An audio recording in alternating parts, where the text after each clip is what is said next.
14 मई 2025 की रात जब पाकिस्तान सो रहा था, भारत के राफेल जेट्स ने चुपचाप बॉर्डर क्रॉस किया और अगले 23 मिनट में वो हुआ जो 1971 के बाद कभी नहीं हुआ था। 9 आतंकी कैंप, 3 एयरबेस और पाकिस्तान का पूरा एयर डिफेंस सिस्टम सब राख। लेकिन सवाल ये है कि आखिर भारत ने ये फैसला क्यों लिया? कौन था वो शख्स जिसने ट्रिगर दबाने का ऑर्डर दिया और पाकिस्तान इसका जवाब क्यों नहीं दे पाया? दोस्तों, आज की इस 2D एनिमेटेड डॉक्यूमेंट्री में हम आपको ऑपरेशन सिंदूर की पूरी इनसाइड स्टोरी बताएंगे। वो राज जो न्यूज़ चैनल्स ने नहीं बताए, वो प्लानिंग जो सिर्फ 5 लोगों को पता थी, और वो एक गलती जिसकी वजह से पाकिस्तान को दुनिया के सामने शर्मिंदा होना पड़ा। तो वीडियो को एंड तक ज़रूर देखना, क्योंकि सबसे बड़ा खुलासा आखिर में है।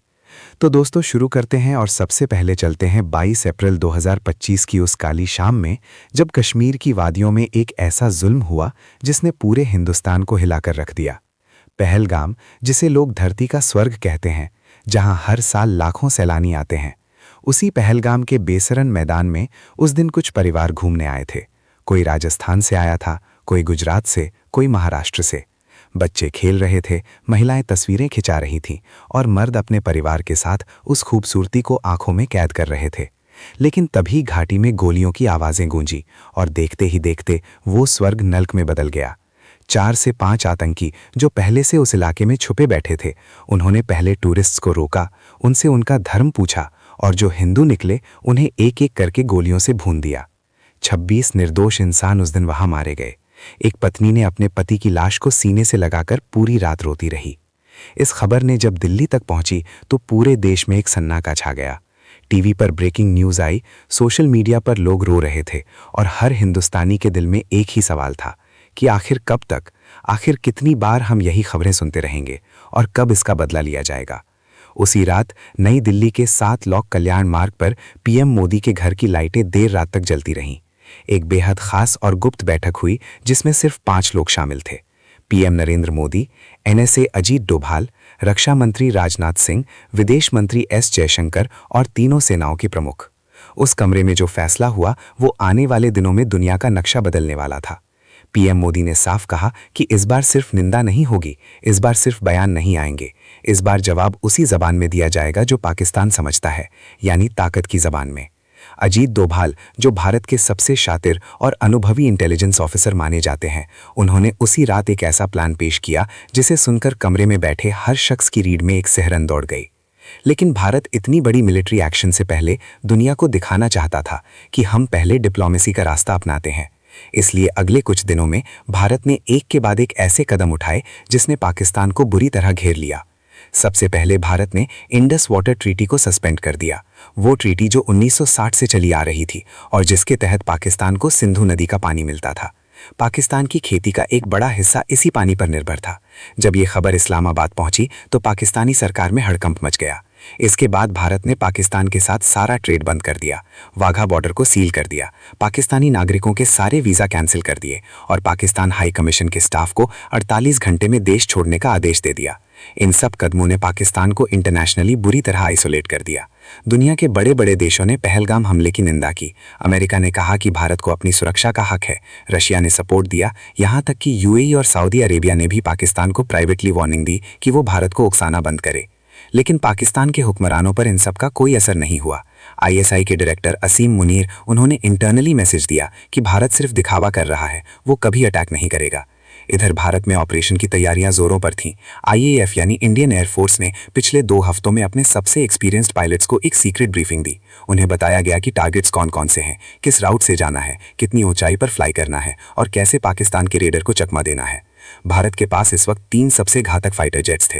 रफाल, जो फ्रांस से खरीदे गए थे और जिनकी स्टेल्थ कैपेबिलिटी लाजवाब थी, मिराज 2000 जो बालाकोट स्ट्राइक में भी इस्तेमाल हुए थे और सुखोई Su-30 MKI जो लंबी दूरी तक मार करने में सक्षम थे। इसके साथ ही भारत ने ब्रह्मोस सुपरसोनिक क्रूज मिसाइल्स को टारगेट्स के हिसाब से प्रोग्राम कर दिया था। ब्रह्मोस जो आवाज की स्पीड से भी 2.5 गुना तेज चलती है और जिसे रोकना पाकिस्तान के बस की बात नहीं थी। 6 मई 2025 की रात को आखिरी रिहर्सल हुई। सारे सिस्टम्स चेक किए गए, कम्युनिकेशन लाइन सिक्योर की गई और पीएम मोदी को फाइनल ब्रीफिंग दी गई। उन्होंने बस इतना कहा, जाओ और ऐसा जवाब दो जो आने वाली पीढ़ियां याद रखें। और उसी रात ऑपरेशन सिंदूर को ग्रीन सिग्नल मिल गया। 7 मई 2025 की रात 1:44 पर जब पाकिस्तान के ज्यादातर लोग गहरी नींद में थे, अचानक अंबाला, बठिंडा और जोधपुर के एयरबेसेस पर एक हलचल शुरू हुई। एक के बाद एक राफेल जेट्स रनवे पर आए। उनके विंग्स के नीचे ब्रह्मोस और स्कैल्प मिसाइल्स लटकी हुई थीं। देखते ही देखते आसमान में 24 फाइटर जेट्स थे, जो अंधेरे में किसी काले तूफान की तरह पाकिस्तान की तरफ बढ़ रहे थे। पाकिस्तान का रेडर सिस्टम उस वक्त इन जेट्स को डिटेक्ट नहीं कर पाया, क्योंकि भारत ने एक साथ इलेक्ट्रॉनिक जैमिंग शुरू कर दी थी, जिसमें पाकिस्तान के सारे रेडर और कम्युनिकेशन सिस्टम्स को कुछ मिनटों के लिए ब्लाइंड कर दिया। और इसी विंडो में भारतीय जेट्स ने अपने टारगेट्स तक पहुंचकर मिसाइल्स लॉन्च कर दी। पहला टारगेट था बहावलपुर, जहां जैश-ए-मोहम्मद का हेडक्वार्टर्स था। वही जैश-ए-मोहम्मद जिसने पहलगाम हमले की प्लानिंग की थी। वहां एक बड़ा कॉम्प्लेक्स था जिसमें आतंकियों की ट्रेनिंग होती थी, वेपन स्टोर होते थे और आईएसआई के कुछ ऑफिसर्स भी रहते थे। ब्रह्मोस मिसाइल ने उस कॉम्प्लेक्स को इस तरह तबाह किया कि वहां एक ईंट पर ईंट नहीं बची। दूसरा टारगेट था मुरीद के, जहां लश्कर-ए-तैयबा का सबसे बड़ा ट्रेनिंग कैंप था। वो कैंप जहां से सैकड़ों आतंकी निकले थे, जिन्होंने भारत में कई हमले किए थे। उस कैंप को भी पूरी तरह ध्वस्त कर दिया गया। तीसरा टारगेट था मुजफ्फराबाद में एक आतंकी लॉन्च पैड, जहां से घुसपैठिए कश्मीर में भेजे जाते थे। वो भी मिनटों में खाक हो गया। इसके अलावा सियालकोट के पास एक वेपन्स डिपो, चकवाल में एक आईएसआई सेफ हाउस और रावलपिंडी के आउटस्कर्ट्स में एक और ट्रेनिंग फैसिलिटी, सब एक ही रात में तबाह हो गए। पाकिस्तानी एयरफोर्स ने अपने F-16 जेट स्क्रैम्बल किए, लेकिन भारत के S-400 एयर डिफेंस सिस्टम ने पाकिस्तान की तरफ से आने वाले 2 मिसाइल्स को आसमान में ही ध्वस्त कर दिया और भारतीय जेट सुरक्षित वापस आ गए।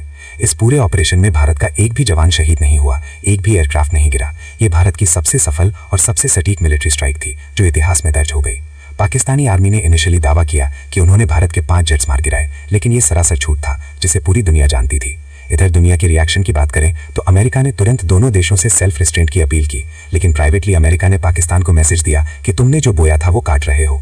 चाइना, जो पाकिस्तान का आयरन ब्रदर कहलाता है, उसने भी बस एक जेनेरिक स्टेटमेंट दिया और पाकिस्तान की खुलकर मदद करने से बचता रहा, क्योंकि चाइना को पता था कि इस वक्त इंडिया के खिलाफ खड़ा होना उसके अपने इकोनॉमिक इंटरेस्ट्स के लिए नुकसानदायक होगा।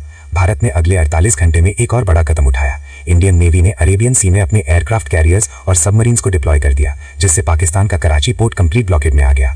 पाकिस्तान को समझ आ गया कि अगर ये जंग लंबी चली तो उनकी इकोनॉमी पूरी तरह तबाह हो जाएगी। लाहौर, कराची और इस्लामाबाद में लोग सरकार के खिलाफ नारे लगाने लगे। 72 घंटे बाद जब पाकिस्तान ने फॉर्मली सीजफायर रिक्वेस्ट की और ये गारंटी दी कि वो अपनी जमीन को आतंकवाद के लिए इस्तेमाल नहीं होने देगा, तब भारत ने ऑपरेशंस रोके। लेकिन इंडियन आर्मी और एयरफोर्स बॉर्डर पर हाई अलर्ट पर रही। ऑपरेशन सिंदूर के बाद दुनिया में भारत की इमेज पूरी तरह बदल गई।